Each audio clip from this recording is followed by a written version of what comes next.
Good morning all of you, how everyone. आज मैं आप लोगों के सामने एक ऐसा राज लेके आया हूँ इंग्लिश का, जो कि बहुत खतरनाक है। इस राज को हमें बहुत बेहतर तरीके से जानना चाहिए कि वो राज क्या है कि जिससे हम अंग्रेजी बोल सकते हैं। गाइस, जैसे कि आपको अपने घर के छत पे जाना है तो बगैर सीढ़ियों के आप नहीं चढ़ सकते हैं। इसी तरीके से अगर आपको अंग्रेजी सीखना है तो आप बगैर हेल्पिंग वर्ब के सीख नहीं सकते हैं। तो वो हेल्पिंग वर्ब जो है वो ऑक्सिलरी वर्ब कहलाते हैं। ऑक्सिलरी वर्ब 24 होते हैं।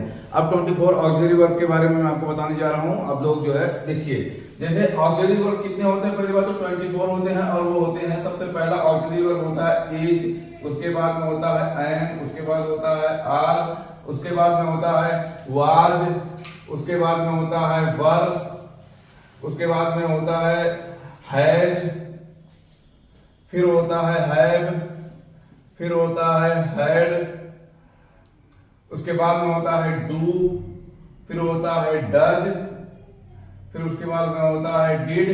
तो गाइस, आपने देखा कि जैसे कि ये जो है ये 11 है। 1 2 3 4 5 6 7 8 9 10 11 ये टेंस में यूज होते हैं। ये क्या होते हैं? टेंस में यूज होते हैं। उसके बाद में 10 होते हैं मोडाल्स। मोडाल्स होते हैं 10। कौन कौन? Can, could, shall, should, would, may, might, must, ought to। तो आपने देखा जैसे कि 10 होते हैं। ये 10 होते हैं मॉडल्स। उसके बाद में आते हैं 3 सेमी मॉडल्स, नीड, डेयर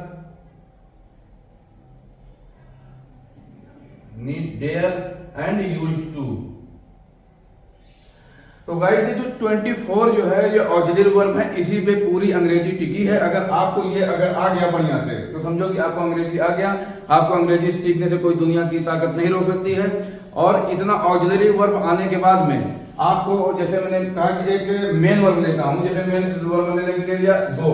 गो मीन्स होता है जाना, बेंट मीन्स होता है गो, उसके बाद में हो गया बेंट, उसके बाद में इसका थर्ड फॉर्म हो गया गॉन, और चौथा फॉर्म हो गया गोइंग, और पांचवा फॉर्म हो गया गोज। अगर आप गाइस सिर्फ एक वर्ब के ये पांचों फॉर्म जो है डेली याद करते हैं और इसका जो घुमा करा करके यूज करना आ गया तो समझो आपको अंग्रेजी सीखने से कोई नहीं रोक सकता है। तो गाइस, आप इस तरीके से सबसे पहले ये जो 24 ऑक्सिलरी वर्ब है, हेल्पिंग वर्ब है, जो सीढ़ी है, जो चढ़ने का काम करते हैं हमारे छत पे, इसके बाद में इसको सबसे पहले हम बढ़िया से कंट्रस्ट करेंगे, याद करेंगे।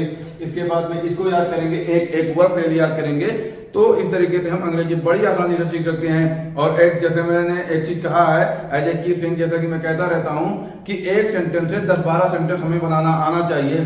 जैसे मैंने कहा कि वो पढ़ रहा है, वो पढ़ रहा है, वो नहीं पढ़ रहा है, क्या वह पढ़ रहा है, क्या वह नहीं पढ़ रहा है, वह क्यों पढ़ रहा है, वह क्यों नहीं पढ़ रहा है, वह कैसे पढ़ रहा है, वह कैसे नहीं पढ़ रहा है, वह कब पढ़ रहा है, वह कब नहीं पढ़ रहा है, वह कब कहाँ पढ़ रहा है, वह कहाँ नहीं पढ़ रहा है, वह किसके साथ पढ़ रहा है, वह किसके साथ नहीं पढ़ रहा है। जब तक हम, जैसे पहले जो जाने हिंदी में सवाल पूछना चाहें, जब 10-12 हिंदी में हम सवाल पूछना सीख जाएंगे तो उसी बात में, तो उसी के बिहाफ पे आप जो है अंग्रेजी में उसी को कन्वर्ट कर देंगे 10-12। तो इस तरीके से जब आप यूज करेंगे तो अंग्रेजी आपको बड़ी आसानी से आ जाएगी। तो फिलहाल में गाइज, मैं आप लोगों को कहना चाहूंगा कि ये वो सीक्रेट था जिसके बिहाफ पे आप अंग्रेजी सीख सकते हैं और आप ये ऑक्सिलरी वर्ब को 100% बढ़िया से जान लें। उसके बाद में सब टोटल मिला जुला करके 50-60 स्ट्रक्चर हैं, 12 टेंस हैं, 8 पैसिव वॉइस हैं, उसके बाद में मोडाल्स हैं 10। तो जब ये थोड़ा मोड़ा जो है, जो भी है, ये ज्यादा से ज्यादा 50-60 हैं। बस इसको जो है हमें घुमा बढ़ा करके और बढ़िया से जो है हमें इसको यूज करना आ जाएगा। Then we can learn English 100% guys, that's Y.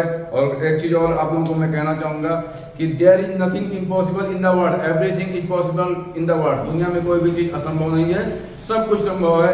अगर आप इस तरीके से अगर अंग्रेजी सीखने का प्रयास करेंगे तो आपको 100%, I guarantee you that you can learn 100% English and you can improve your English and you can achieve your goal like that UPSC knowledge and UPSC job. As I think guys, आज के लिए फिलहाल में इतना काफी है। बाकी कल फिर नेक्स्ट वीडियो में मिलेंगे। Thank you.